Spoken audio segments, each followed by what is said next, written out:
వ్యూలుకప్ formula use చేయాలి అంటే data 1 data 2 అని చెప్పి 2 ఫైల్స్ అనేది ఉంటేనే మనకి వ్యూలుకప్ ఫార్ములా అనేది యూజ్ అవుతుంది. ఫస్ట్ ఆఫ్ ఆల్ ఈ డేటా 2 ఫైల్లో మనకి డాక్యుమెంట్ నెంబర్ లేదు, డేటా 1లో ఉంది. కాబట్టి ఈ డేటా 1 నుంచి డేటా 2లోకి రావాలి అంటే వ్యూలుకప్ మనం ఈ డేటా 2లో పెట్టుకోవాలి. వ్యూలుకప్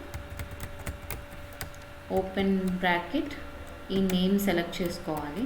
కామన్గా ఉన్న ఏదైనా తీసుకోవాలి. మనం ఈ నేమ్ సెలెక్ట్ చేసుకుని కామా పెట్టి మళ్ళీ డాక్యుమెంట్ని సెలెక్ట్ చేసి మళ్ళీ కామా ఇచ్చి, అది సెకండ్ నేమ్ నుంచి ఫస్ట్ కాలం, డాక్యుమెంట్ సెకండ్ కాలంలో ఉంది కాబట్టి సెకండ్ ఇచ్చి మళ్ళీ కామా పెట్టి ఫాల్స్ అనేది మనం ఎంటర్ చేసి క్లోజ్ బ్రాకెట్ చేస్తే మనకి డాక్యుమెంట్ నెంబర్ అనేది మనకి వచ్చేస్తుంది.